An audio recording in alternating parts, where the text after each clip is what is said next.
Welcome back to the Herbalist Hour. Today I'm really excited to have on Doug Wolkon with the Kauai Farmacy. Welcome to the show, Doug. Aloha, Mason. Thanks for having me. Welcome to the Herbalist Hour.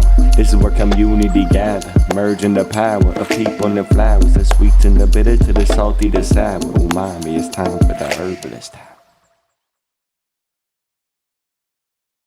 Absolutely. I'm really excited for this conversation. It's been fun to dive into your work. But before we get to learn more about the Kauai Pharmacy, I'd love to know a little bit more about Doug. So tell us about going from East Coast finance guy to starting Kauai Pharmacy. What was that journey like? Yeah, I mean it was confusing at best, to be honest. I'll give you what I remember as clearly as I can. A lot of unwinding. I can't say I did it consciously. I feel like the conscious movement within me started kind of more at the tail end. So it's been about 20 years since I left that world formally. Okay. I used to work in and around Wall Street doing private equity and flying around in private jets and such, and it was quite the lifestyle. And I was late 20s, 30, and when I left, I wrote a book on economics called The New Game, and the theory was a fixed rent theory, stabilized rent theory to kind of come out of the system that we're in today, and it still holds true today. And I still have visions of moving it through, and also activities. So we moved to Kauai after a challenging birth situation and kind of learning, we had learning the ropes of the Western medicine world really in the hard way. And also playing the victim a little bit. It was happening to us, as opposed to taking full responsibility of what our role was in it. If we wanted to have a home birth, what is our responsibility? Where do we need our bodies to be, in our minds, and our assistance and our support group. So when we moved to Kauai, which was honestly a little bit of running away and finding space and openness, which Kauai certainly offered us, which was an open culture and community to kind of be who we wanted to be. And we did look west. We just kind of jumped the ocean and decided to go for it. And we thought we were going to do some traveling, but we had our at the time a 4-month-old is when we left the Connecticut area. I was still attached to my cell phone, which back then was, '04, actually '07 was when we had our firstborn and moved here. And my identity was all tied up in all that. And Sure. so we were introduced to the Noni plant first, the Noni leaf. And the Noni leaf is a huge leaf. It's got to be, a foot, over a foot long by 12 inches wide. And I talk about these big tropical leaves in the world of herbalism. People think of rosemary and cardamom seed and black pepper and their little cute little refined spices and little leaves, but these big tropical leaves like noni and mulberry and soursop, the way to consume them is ideally through tea, because they are so potent and they are so strong. And tea allows us to infuse a gentler vibration of their medicine. So we saw the noni leaf growing everywhere. No one was using it. They were using the fruit, which is otherwise known as the vomit fruit. It's so potent, the fruit, and it's amazing. I use it externally, I use it internally, but it's also kind of gnarly. The leaf is more balanced. And so we got a hold of this leaf and put it in tea and started drinking it. I remember us referring it to as the truth serum. And because all of a sudden, stuff was coming out, and, as it relates to our friends and family, truth was being told, and we couldn't even really control ourselves to an extent, which, for better or for worse, Sure. we had lost some control, which I think is kind of a first step moving from that world of finance and that world of control and, institutional kind of existence, if you will, into the world of jungle medicine. And Noni, again, was the first. I had the leaf in my waist, and I used to put it on my back because I had lower back issues. And what I was actually taking some mushrooms this morning and last night, and medicinal mushrooms, and I realized I'm gonna go grab them for you. Someone just gave them to me, and cool. And I was reading about it, and they were talking about the combination, the meditation of it, and I was also feeling my lower abdomen, colon area really clean out at the same time, and you realize the connection between the mental and the physical, and what the herbs do, and what this Noni did was, and they clean you out. They alkaline your blood, and they scratch at your toxins. And so that was what we're experiencing with the Noni leaf is this amazing power to clean our digestive tract, and then beyond that, our hips and our pelvics and our ankles. I mean, they clean our joints and lubricate them. So that's what we experienced with the Noni. So yeah, it was quite the journey and awakening, starting 15, 20 years ago. So our mutual friend, Sonia Yamaguchi, was actually episode 2 of the Herbalist Hour. That was over a year ago now, and she wrote a children's book called, I want to say it's Noni and Friends. So obviously it was very influential on her as well, the plant Noni. I have no experience with that plant, but so it sounds like when you moved to Hawaii, Noni was very much a part of your transformation into this new lifestyle that y'all are, cultivating. I'm kind of curious though, do you remember any early sparks going from that? That New York finance guy. What was the first influences that you had? Was there a particular teacher, or how did you get into herbs, say back in the day, that really just kind of expedited this process to becoming an herb farmer? Yeah, so I had one of my motives in coming to Kauai was to heal myself. I was 40 pounds heavier at the time, and it was elusive at best. It was totally elusive. I was, still having a few beers every night, and sure. Staying up late, and a fish sandwich and French fries was healthy eating. That was me. You got your omega-3s. Yeah, that was me moving into a healthy diet. And sure. The word elusive, it's like you spend your whole life trying to get healthy, right? So I was, since moving out of the private equity world, and there was a quasi 3-year retirement period for me there. Wow. I took a break from everything, but I was trying to do deals and trying to do work and writing a book, and it was, so when my medicine cabinet, my herb, the ginsengs and the Chinese herbs that I had been ordering were just, it was outrageous. I mean, I bought the farm. You can imagine what my medicine cabinet looked like. It was full-fledged, thousands of dollars of powders and tinctures and sure. ginsengs, right? Yeah. And they were refining my sniffer, no doubt. But the truth was, when we moved into, for example, when we experienced this Noni leaf, it was like, wow, this is real plant medicine. This is holistic plant medicine. It's not, did it do something?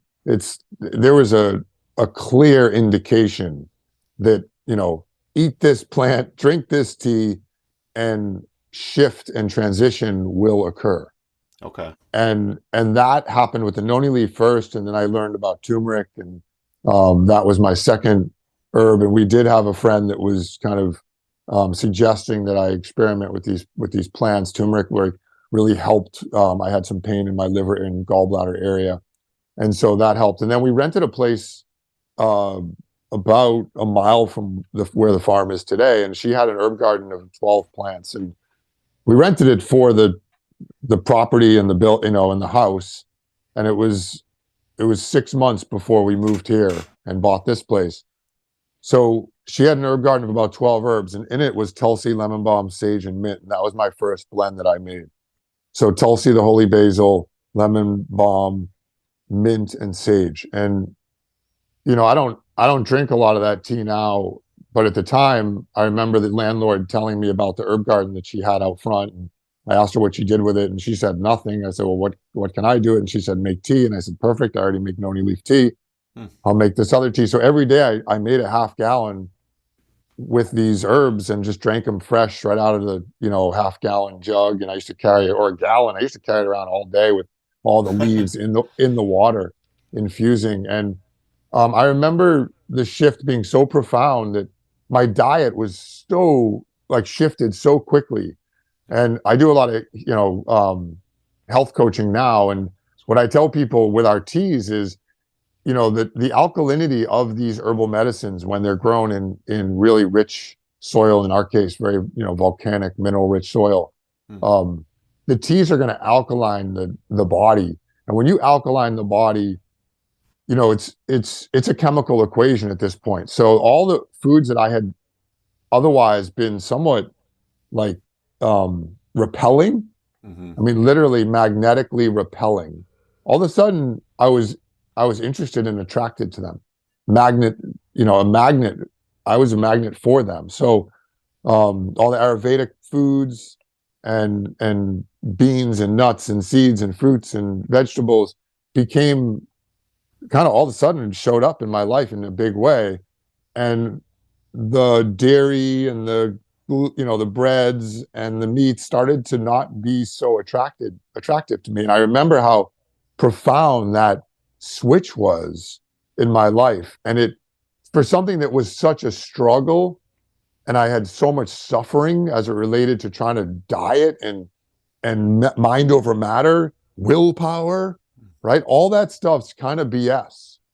Like you have to chemically set the foundation within you in order to chemically attract what is outside of you. Like what is within you is what is outside of you. So for example, you can't just eat one chip, right? You're chemically attracted to one chip, and then what's going to happen to that bag, right? Or right, or a cup of coffee is going to attract cream and sugar, maybe a donut or a bagel, and then you're off for the races, right? And the same thing goes for, this is radical alkalinity. These teas, this mint, sage, holy basil, and lemon balm tea I was making was chemically attracting me to fruits, vegetables, nuts, and seeds. And I just stayed with it, and I was cleaning myself out as I was resonating this alkalinity, right? So the same way a beautiful river is going to attract beautiful birds and beautiful rocks and beautiful flowers and beautiful plants, the same thing goes for our bodies and our minds and our emotions. It's the same equation. Just a quick break from the show to let you know about our herbalism freebies. So if you'd like to get a bunch of ebooks, herbal community discounts, videos, audio lessons, all the above and more, you could go to herbrally.com, and at the top of the navigation menu, you're going to see a button that says freebies.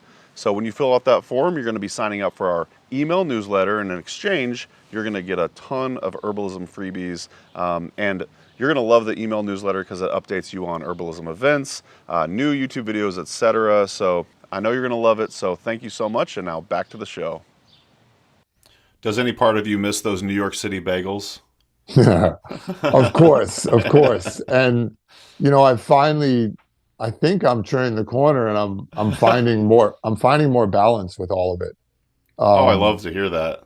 That's awesome. Yeah, it's taken a while. I mean, I use the example of people that like those diets. We talk about the 5 elements within us. Water being 72%, earth element, which is our food body, being 12%, air 6%, fire 4%, and then space, the infinite space, being 6% or plus, if we can call in more and more space. When the earth body gets too high, over that 12%, everything else kind of drops. The 4 other elements drop. There's no room for space at all as the earth element rises. The earth element is that food body.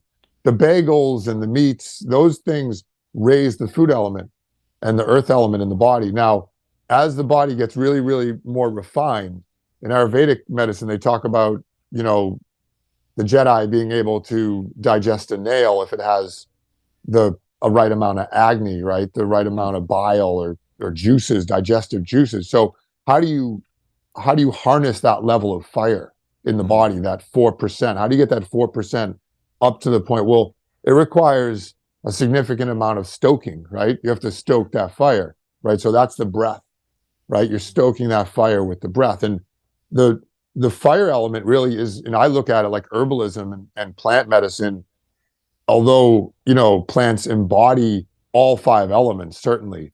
When we consume the plants, they provide the fire element. So they provide that ability to burn toxicity. And when you get that fire element, again, stoked through the breath, right? That's going to stoke a fire. Like, picture yourself stoking a fire, right?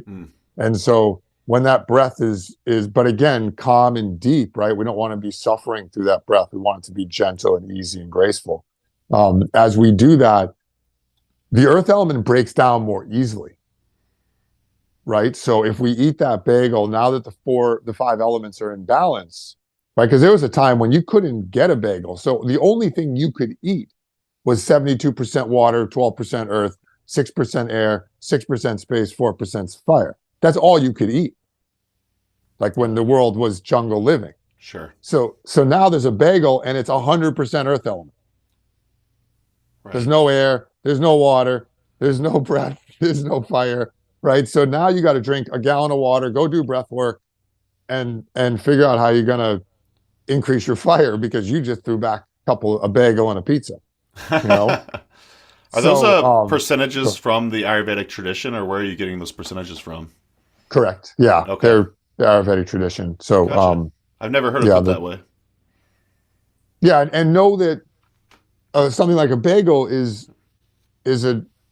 no water in it. Where the opposite of that would be fruits and vegetables, where raw fruits embody 90% water in most cases, 90% water. So why are we carrying around water bottles? Because we're eating bowls of pasta. That's why we're carrying around water bottles. Back in the day, you ate your water, right? And you ate it. It was filtered. It was delicious. It was clean because it was in fruits. And vegetables are 70% water. So now that's not, bananas are less water, celery's more water, cucumbers are more water. So thinking about your diet and the ability to digest foods, slippery foods that are going to move through you and hydrate you, and know that you're maintaining that 72% water, which again is 72% of the earth, right, is water. That's not a ratio that just happened. Yeah. That's obviously in alignment. So that's what we're trying to do, right? We're trying to find alignment with the planet and the universe. And the more alignment we have and geometric persona that aligns ourselves with the universe, then the more ease and grace and the more space we call in, right? The space is the expansion, and that's all the possibilities and synchronicities that exist out there. So that's that's our ability to find and call in and cultivate that space. So when you started Kauai Farmacy, it sounds like it's almost started on a small plot of land. Just kind of curious, take us through the journey of that little plot of land where you're making that beautiful, delicious herbal tea to what it is now. And I'm also kind of curious if you could kind of throw into the story, how did you learn all of this? Was it just kind of trial by fire, like you're just learning on the go? Or I'd love to hear about the evolution of Kauai Farmacy. Did I say that right? Oops. Yes, Kauai you Farm. Did. Yeah, perfect. Oh, pharmacy. Beautiful. Okay, cool. Beautiful. We started with like a 12-foot circular holy basil Tulsi garden. Awesome. We bought this big 4-acre farm, and it was overwhelming to say the least. And we were just innocent enough to be that stupid. That's you and your wife? Yeah, my wife Jenna, and it was Wild West. I mean, we built this beautiful and cultivated this beautiful herb garden with the help of a friend, this guy Aaron, who was a genius and ninja gardener, we called him. And he came in and he taught us a tremendous amount. about plants and medicine and soil. And Nice. we built a simple Tulsi garden, which is a holy basil, and it's the elixir of life. It's the pillar of Ayurvedic medicine, known to calm the digestion, calm the respiratory, and once we've calmed those systems of ourselves, then everything gets a lot easier. If we can calm our respiratory and calm our digestion. So that's what the holy basil does. It's gentle for the keiki, for the children, and it's also super gentle for the elders. So all walks of life. And so that was our first plant, and we had some lemongrass on the farm too that existed. There were probably a dozen lemongrass plants, and Nice. Aaron helped us, move through a process of creating our first tea blend, which was Tulsi, lemongrass, ginger, turmeric, and Noni leaf, and those 5 herbs. And what we do here is very simple. We're mimicking or replicating, the thousands and thousands of years of herbalism behind us. We there's nothing new here. I mean, some 21st century technology, no doubt. Sure. And now I would say, fast forward, we probably have maybe like one of the most diverse, if not the most diverse collection of plant medicine, via the tropics that exists on the planet. And I boast, no question, the most diverse collection of plant medicine. I would too. Yeah, it's like it's it's a huge undertaking, and the collection that we've brought in here is commingling, and it's a jungle. It's a beautiful plant medicine jungle. And our oxygen is so healing in this plant medicine jungle. And, it's all in the air, all the vitamins, all the nutrients, all the medicine is in the air. And so we moved from this 12-foot, circular Tulsi garden. And then it's like the herbs they got behind us, or they got within us, and they kind of set the tone and kept us grounded and kept us humble, or humbled us, made us surrender. And still to this day, I feel like I walk around with shackles to an extent.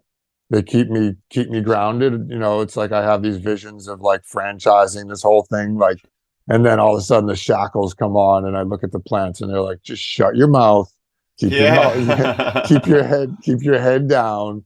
And there's just so much humility that goes into raising the plants. There's just, or them raising us and raising me. And the connection is, that's what one of the things that I wish for everyone to have is the connection with the land and the plants, because having that connection is so profound. It's like it goes beyond, it's a connection, like it's a relationship that you could have with another human being.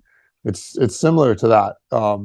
But it's such a profound reflection of what's within you, right? So there's so much beauty in our gardens, yet, what is it that I see? What is it that I experience? And it's just constant reflection staring at me in the face, this massive 4-acre mirror of, hundreds of plant medicines of different colors, different vitamins, different vibrations. And every day I wake up and it looks at me, and I look at it, and I can either look at it and express joy and ecstasy and bliss, or I can look at it and express anger and frustration. And it's a constant process, and that connection runs really deep. And it always, it's always teaching me step by step, 1 foot in front of the other. It's a beautiful connection that I hold dear, and I'm extremely grateful for.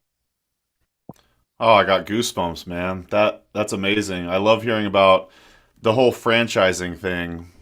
That's like the old Doug coming out, like, oh, maybe we could capitalize off this a little bit more, but then you just get humbled, and you're just like, no, like, look at this beauty, look at this incredible beauty that I'm surrounded by. And I asked Rosemary Gladstar one time about the humility of herbalists, and she says, well, how can we not be humble? We're on our knees looking at the plants all the time. Just the sheer act of bending over looking at plants all the time keeps us humble. So absolutely love what you just said there. And so also in that, you said I was going to ask you what the acreage was, but it sounds like there's 4 acres, Kauai Farmacy.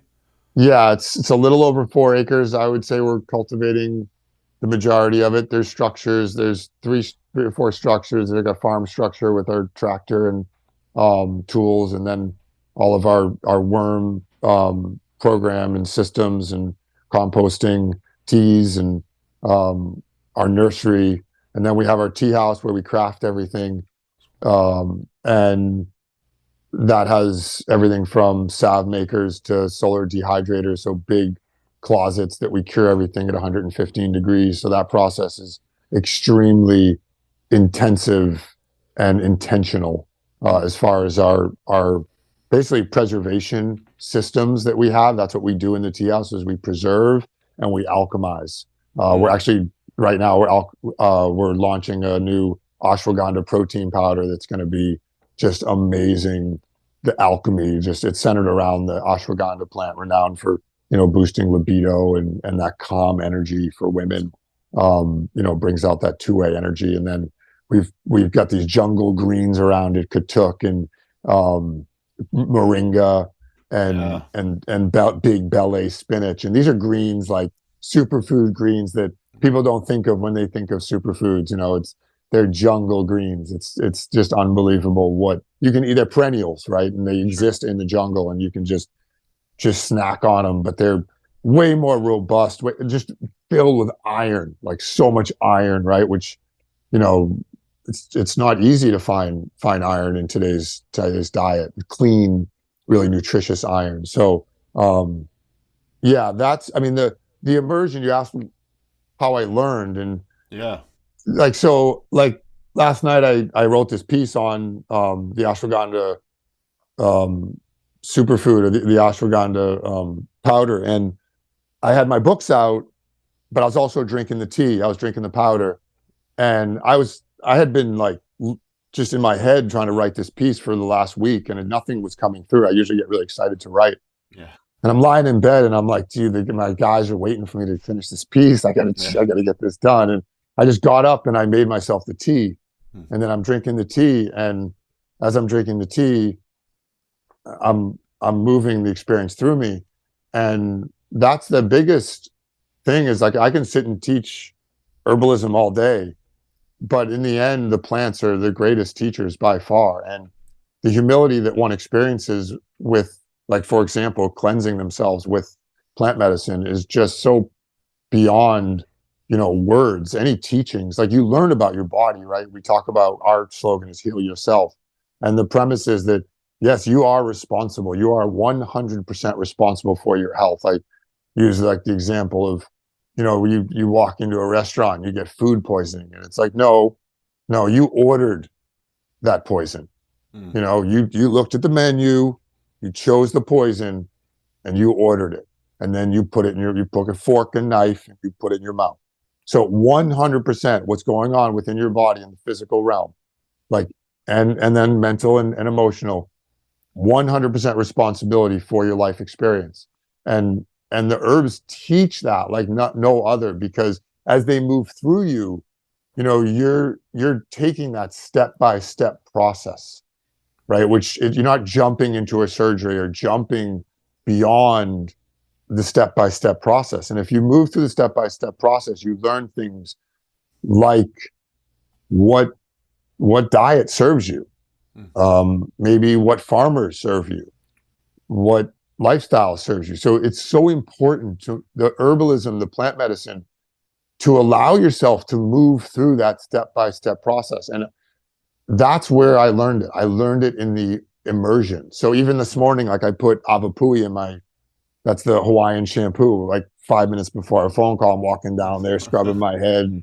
It was not only going to feel good, it was going to wake me up. It was going to, ground me. So I'm constantly immersing myself, like rubbing stuff on me, chewing plants, smells, and just trusting that immersion is going to drive and enhance my connection with everything and everyone, and create unity for my experience here.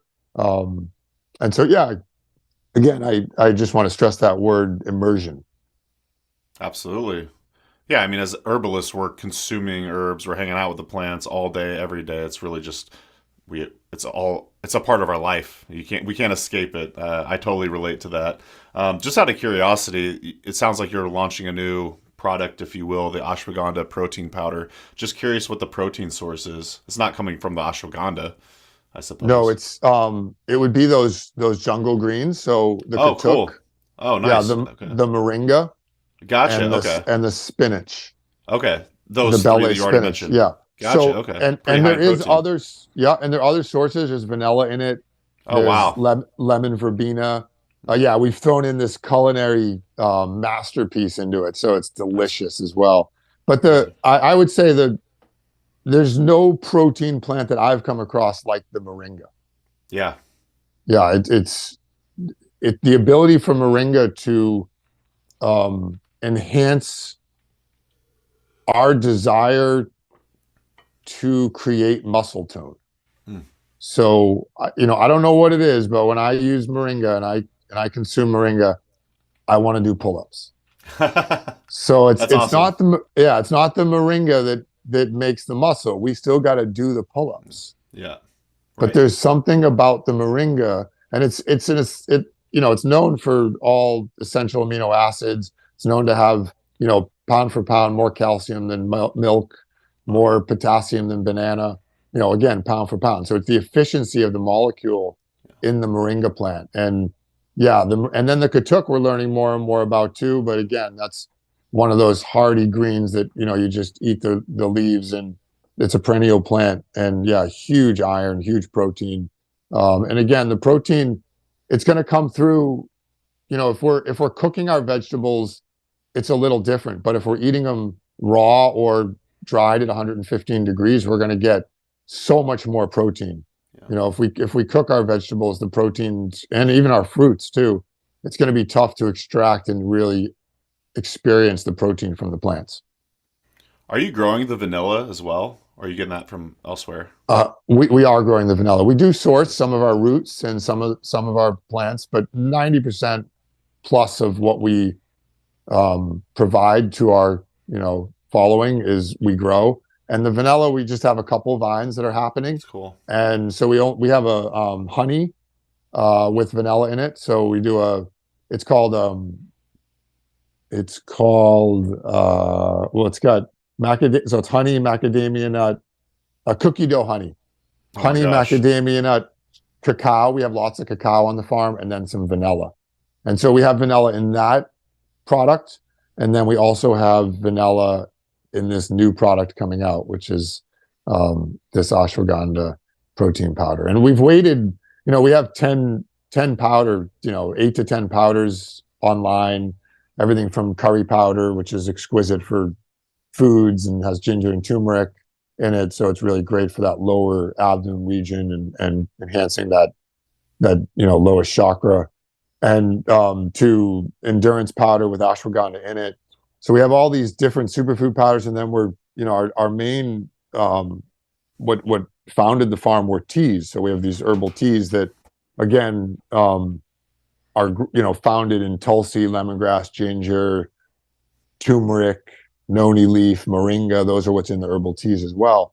What we've waited to launch is a protein powder. We've never been able to quite ground it. We've always, how can we not have a protein powder? Right. And nothing's totally come through. But then we've had an abundance of ashwagandha. Finally, we have probably 50 plants now on the farm, which is huge. We've kind of been playing with 25 to date, and we probably have 50 scattered, and we're constantly harvesting, and we have a good inventory. So what do we do with this ashwagandha? And we decided to combine the protein with the ashwagandha, which felt really good. And I was thinking simple, and then our alchemists that they're our culinary geniuses, they came up with enhancing it with the pineapple sage, lemon verbena, vanilla, and there's some allspice in there too.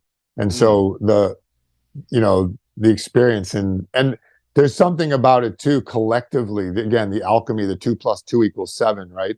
The alchemy of it is I mean, I kind of, with all that's called, again, the humbling of and the humility when we practice with these herbs. It's a big teaspoon of superfood protein powder, big teaspoon, all around, and you might want to go quarter teaspoon, but Okay. I'm suggesting full teaspoon, and then you kind of play with it. And really the side effects typically are, again, rebalancing, recalibrating those 5 elements within, right? So when you OD, for example, on plant medicine, you find yourself drinking more water, right? Getting more rest. What happens when you rest? You breathe deeper. Yeah. You calm your breath, and so you're stoking the fire. So you're enhancing the fire, and you're calling in the space. And what happens is you don't eat, right? And you go to the bathroom. And so when that's really the OD, right? The overdose, and you're dropping the earth element, right? So how fast you want to go? That's a question, and that's where those 5 elements are, they profoundly come through in our learning process, and that's when people call it getting sick. I call it getting well, right? There's no question in my mind at this point in my journey that it's all healing, and if you don't see it that way, then yeah, you're playing the victim and you're choosing to suffer. You always have the possibility, you always have the choice of shifting and changing your direction and taking full responsibility for the path that you're on. And it starts with herbal medicine being the foundation of our practice, because it sets the alkalinity for that nutrition to come in. And as it sets the alkalinity, we can choose fruits, vegetables, nuts, and seeds to help us heal. And then we move further into other lifestyle practices like breath work, meditation, yoga, those lifestyle aspects. But again, the herbal medicine sets the foundation for the nutrition. It almost sounds like you were using OD or overdose with plant medicine in a positive light. Typically it has like a negative connotation, but OD on plant medicine, I kind of like that. Yeah, I mean, it's a dance. It's a dance. And it's like, if your partner's dancing really fast, you might trip and fall, but you're not going to break your nose, So it's like, how fast, what kind of partner do you want? And so if you go and take a lot of ashwagandha, the partner's going to dance, gracefully and fast. And, how, are your feet as graceful? And that's really what the plant medicine is. The plant medicine is embodiment of ease and grace, right? And think about what plants need to exist. They need water and good soil, and they meditate all day long, right? They need so little, and I mean, they need each other, which is pretty profound in and of itself. Community, diversity, jungle. Yeah. So there's that piece, and the OD comes in like, yeah. So we're dancing with these plants, and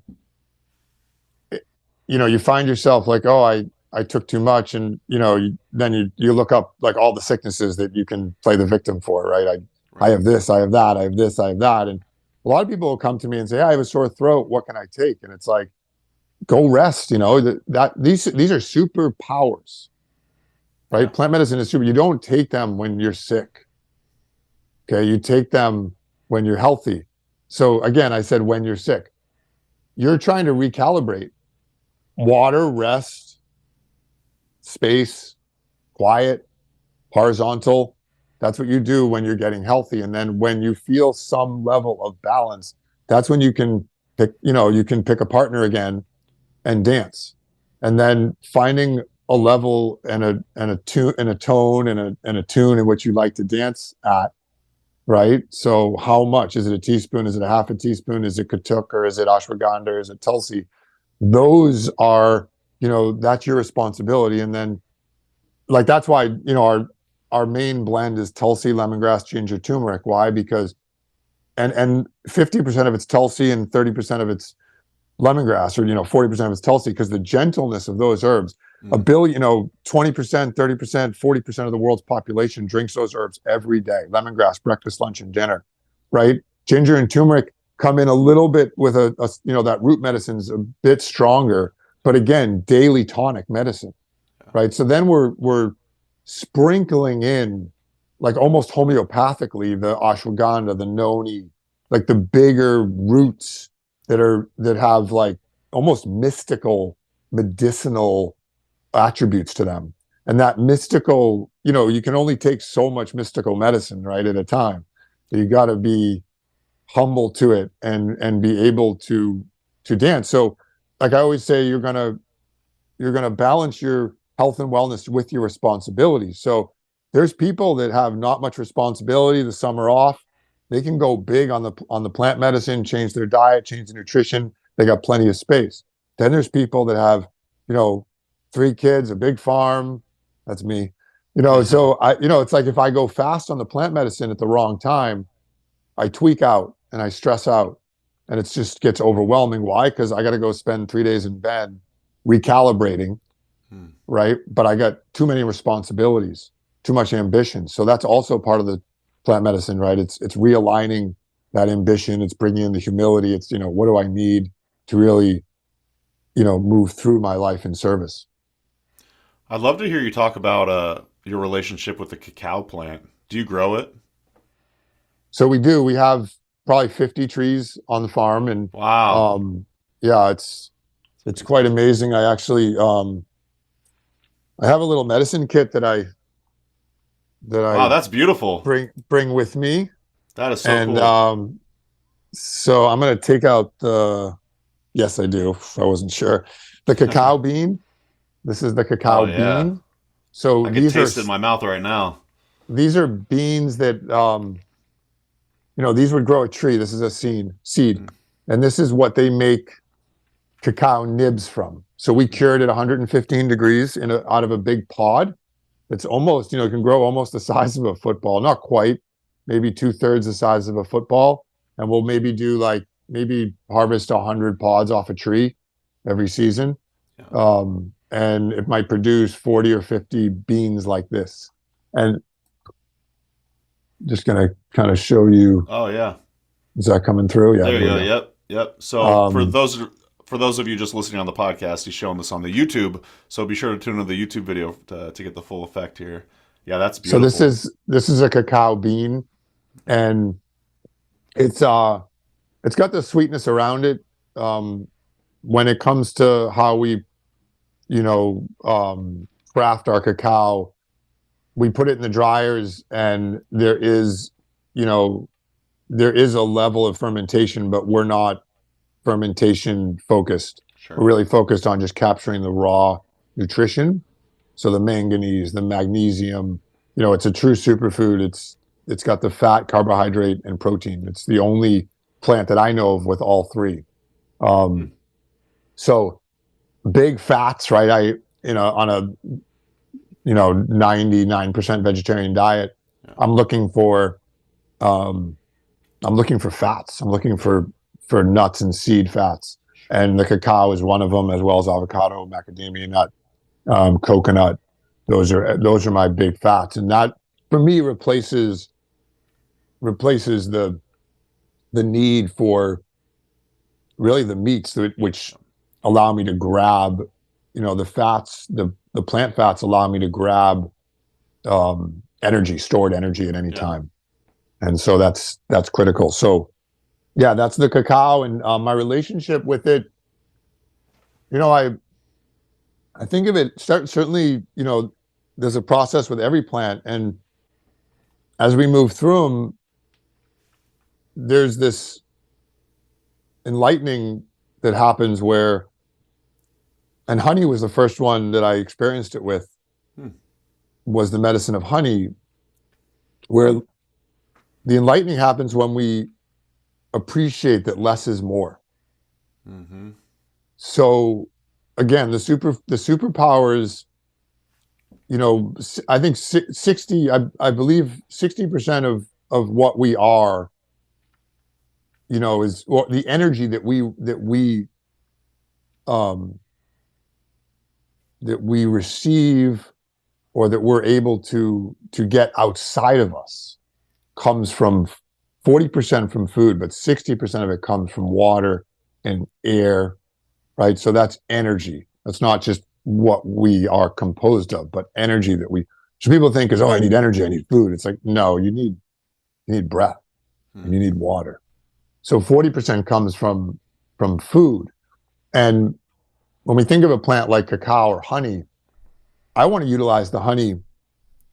Like if I start using it every day, then I dilute, in my experience, I dilute the potential of that honey as it relates to me receiving energy outside of myself.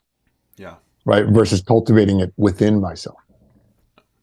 So that's a big difference. So cacao is one of those that's like, yeah, you get a hold of this stuff and you want to throw it back.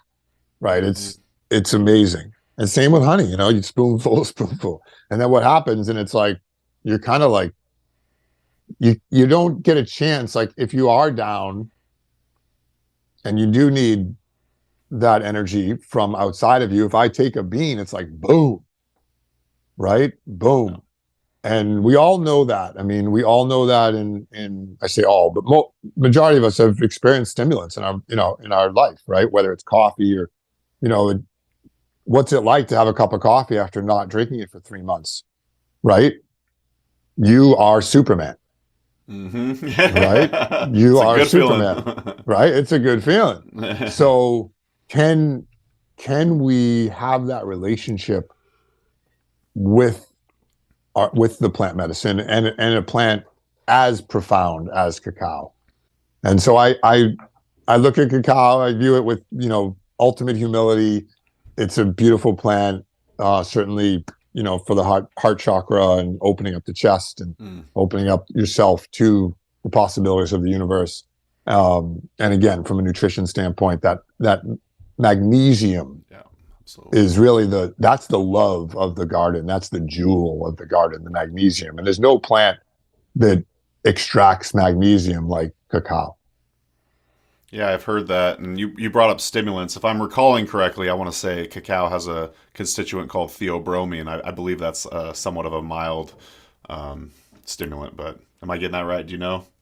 That's the one, yeah. And I would just, my experience also is in the cooking of it. So that's what creates the acidity. So we churn what otherwise is a pure alkaline substance, a pure alkaline molecule. Same thing goes for coffee. So coffee and cacao.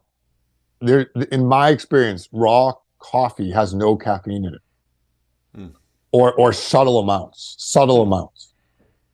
So when we roast it and then we brew it, we double cook it. I mean, every drug in the world has fire, but it uses fire to become a drug. Okay. Now, I mean, I don't know, raw opium. I've had once on a camel in the desert. You got some stories to tell. The Thar Desert in India, with my wife, but that was so yeah, one could see that as a drug potentially. Sure. But there was no, I guess for me, a drug becomes a drug when the stimulant quality of the experience becomes addictive. So the next day, same time, same place, there is a yearning for that again. Okay, so it can stimulate you, but is that stimulation going to steal energy from the future? So when you drink a cup of coffee, in my opinion, what you're doing is you're stealing energy from your future. And then the next day you wake up, same place, same time, you need some more energy because you just used a bunch of energy that was outside of yourself, and you got to go find it again. And so you look for more and you look for more and you look for more, and then you keep doing it, and the rope gets thinner, right, as you go, and there's less and less energy that you're receiving, because we talked about it before. All those 5 elements are becoming more and more out of balance. So the plant medicine, that relationship, it turns into a drug when the stimulant quality of it becomes addictive, and it becomes addictive the more and more fire. And obviously if there's chemicals, put in. So the chemicals get put in with heat, right? And so if it's pure raw cacao, pure raw coffee, it's alkaline. And the addictive qualities of the medicine aren't apparent in my experience. Yeah, I've definitely drastically cut back my caffeine intake, and I'll kind of recall times where I've had a cup of coffee, then I have another one, and then for whatever reason I want to keep going on that coffee train, and I'm just like, no, I need to drink some water. It's stunning how much more energy and how much better I feel after I just drink some water instead.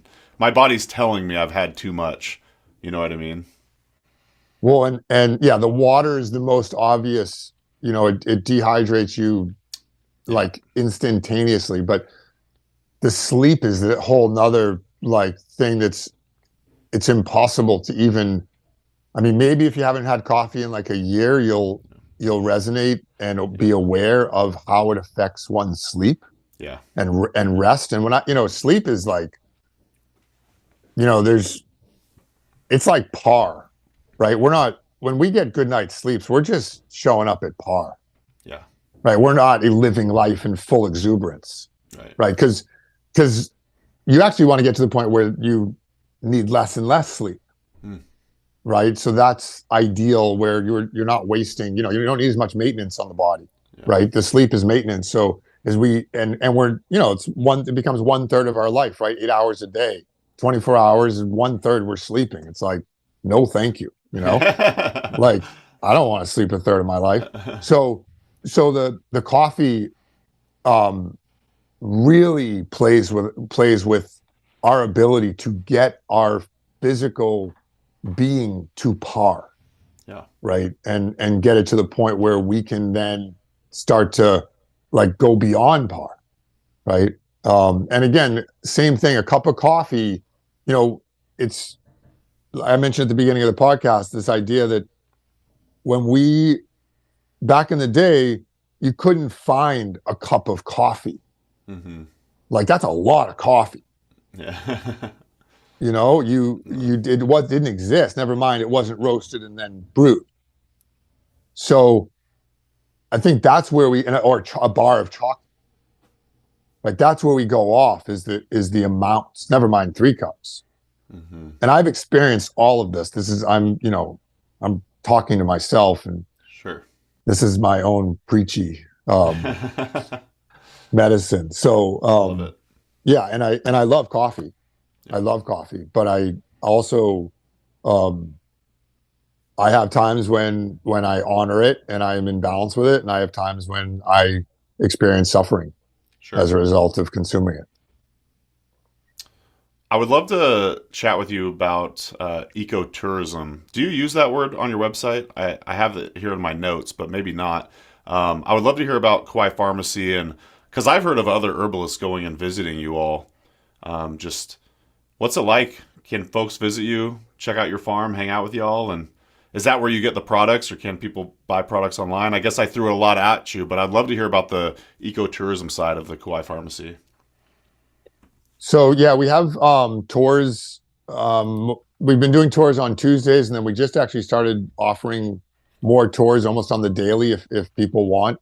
So we're trying it out this summer. They start at 10 a.m. and we don't use the word ecotourism. We're trying to Gotcha. shift into education. Nice. Is kind of like the premise of it. So we'd like it to be one of learning about health and wellness, learning about gardening, learning about plant medicine. You can certainly come here and change your life, in my opinion. We're the embodiment, the aromas, the team. We have, I didn't talk about the team much today, but we have 5 gardeners on the farm every day, and 4 or 5 people doing the alchemy in the tea house, and then there's 4 or 5 people doing fulfillment and education. So they're filling orders. We do a large website business, and then we also sell off the farm, and we sell to hotels and restaurants here on island and within the Hawaiian Islands. And we're looking at making the hotel distribution larger, spa market. So we do a lot of oils and salves, and again, those are all herbs that we grow here. And the experience that you have when you're here is you get to learn about plants that you've utilized or you've eaten or you've heard about your whole life. So I remember when I first saw ginger, I immediately thought to myself that not only had I never seen ginger, but I had never thought about what it looked like. Mm. So, and that to me was a huge awakening, was that I had been eating ginger my whole life and I never thought about what it looked like in the ground, and that the root grows underground, and what the aerial parts of the plant look like, and how long it lives in the ground for, and what the constituents of the soil need to be like in order to grow it. And so that awakening was one of the drivers of where the tours come in. And I just would love for people to appreciate what the origin of chocolate, and connect ourselves to these plants. I mean, I have a few others that I just love to share with you quickly. Please. No, yeah, we'd love to see it. This is vanilla. Oh yeah. So Television. this is cured. Yeah, the smell is outrageous. Yeah.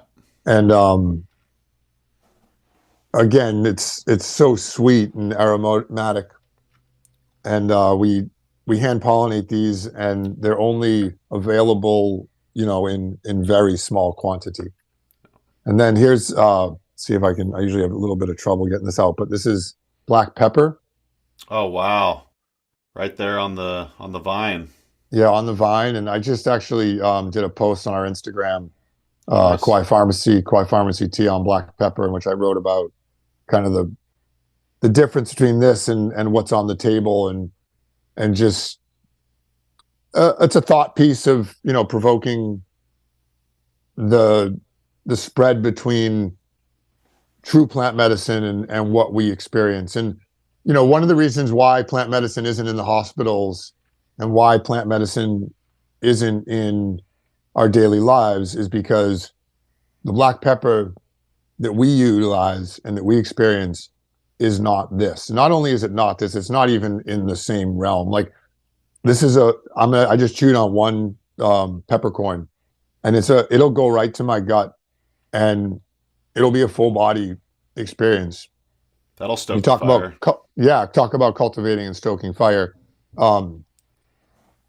And I mean, this is where people, I'm allergic, it's like, no, you just need to take like a spec, right? You need to learn how to, your dance partner is a professional and you're just learning. So, so black pepper. So how can we, black pepper, they traveled for 18 months, Christopher Columbus, to get black pepper to cure Black Plague, and come back with ginger and allspice and black pepper. And they were left with 250 men and they came back with 150. They lost, ships, right? They were gone for 18 months. They came with their gold in the Spice Islands, and what am I going to do with that? And that was the beginning of the spice trade. That was the beginning of global capitalism, right? And this is what I wrote about in this piece. And at that time, that was pretty much the peak of plant medicine, tropical plant medicine, spices, the jewels of plant medicine, because that's after that point is when Europe basically ransacked the Spice Islands. And plant medicine dove. So it was like we created this global capitalist system, and the origin was plant medicine. That's where global capitalism was born. That's what people chose to risk their lives on boats and travel for 18 months in order for the Spaniards and the British and the Portuguese to get black pepper, or the kings to ransack the Ivory Coast for cacao, right? Out of, Denmark and Belgium, right? Belgium is where all the cacao is being crafted. And so as that was happening, the magnesium in the Ivory Coast was depleting. And so now we eat cacao with no magnesium in it. and that jewel is no longer with us. So how do we reforest? And that's what we've done here on Kauai Farmacy. At Kauai Farmacy is we have jungle gardens, right? We have, the largest gardens, right? These are backyard gardens. People use words like permaculture and regenerative farming and all kinds of fancy words, but it's backyard gardening and it's reforesting, and it's reforesting with intention. What they talk about in Brazil, and like that was all intentional, right? That planting, and there's thousands and thousands of acres of medicine in those forests, and they did it with biochar. They did it with, with all kinds of methods.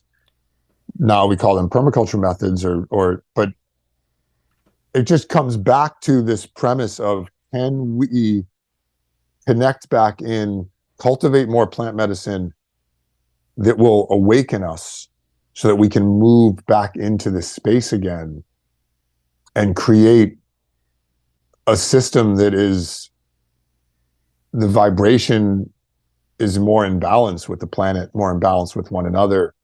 And again, it's in alignment, right? And this is where we fell out of alignment in our, and it was not that long ago, right? Hundreds of years ago. I mean, the birth of the currencies and dollars, like all that stuff's recent. Yeah. Right. So they went after, the spice trade was in the last couple hundred years. So that's not that long ago. So the ability to shift back, I mean, if they can deforest, then we can reforest, right? Very, very quickly if we do it with intention. And there's nothing more renewable than plants. There's no energy. There's nothing more efficient in terms of photosynthesis, the ability to grab the sun's energy, photosynthesize it, and churn it into life force than plant medicine, than plants. The efficiency. So our farm, we have all this, colorful medicine. That's what we do. And that's, this is from the earth. This at one time was all black, right? Black soil. Yeah. And now it's the colors of the rainbow. It's amazing. But what our 4-acre farm is, it's a nursery, right? It's a seed bank. And more of these seed banks, they cannot be stopped, right? Seeds drop, and fertility becomes the reality. Underneath the forest, underneath the canopy, becomes the reality. And the fertility is basically its own life force, its own energy. And so it's on us to cultivate that and step by step proceed in that nature and heal one another and heal the planet and bring it back into alignment. Doug, strong finish, man. I love all that. Thank you for sharing. Thank you. I love your passion, and you're doing some amazing work out there. And I just really, really love your passion for this. Well, thank you for having me. It feels good to be here and feels good to talk to you. And it feels really good being on your show. Thank you. Absolutely. Well, we're definitely going to have you back. Would be even better. I'm not sure if I could swing this, but go out and visit Hawaii. Get to kick it with you at your farm, meet your wife, and meet all of the people working out there at Kauai Farmacy. And we've got plenty to talk about. Just really appreciate you coming on the show. Hopefully, if you're watching on YouTube, we got some beautiful B-roll of the farm, seeing all the amazing work that y'all are doing out there at Kauai Farmacy. Let's plug the website, KauaiPharmacy.com. Yes, right? KauaiPharmacy.com. Yeah, and there's a lot to learn on there. There's blogs, and all our products have descriptions of the different plants. So, and then we have YouTube and Instagram as well. So at Kauai Farmacy, right? At Kauai Farmacy T, and again, right. Pharmacy is with the F. That's right. Farmacy. Yeah, and the Herbalist Hour. Thank you for holding this space. It's interesting. I've been on numerous podcasts, and obvious and clear to me that there's something very unique and very authentic about the space that you hold, because the sharing that I was able to have felt very authentic. So thank you for the Herbalist Hour, and thank you for the work that you're doing. I really appreciate that, man. It means a lot to me. So, all right, y'all. Thanks for tuning in. Big thanks to Amanda for editing. Thanks, Doug, for joining me on the Herbalist Hour, and we'll see you in the next episode. Bye, everyone. Thank you, Mason. Thanks so much for watching today's episode of the Herbalist Hour. If you enjoyed it, please give it a thumbs up. And if you want more great herbal content, be sure to subscribe to our HerbRally YouTube channel. If you enjoy these Herbalist Hour episodes and you'd like to join us live, you can do so by becoming an HerbRally Schoolhouse member. Learn more at herbally.com/schoolhouse. And if you want to get your first 30 days for free, use coupon code YouTube30 at checkout. So our HerbRally Schoolhouse members get access to exclusive video classes, monographs, and a lot more herbal community discounts, along with joining these live Herbalist Hour interviews. So one more time, herbally.com/schoolhouse, enter coupon code YouTube30 at checkout to get your first 30 days for free. All right, we'll see you in the next episode, and take care.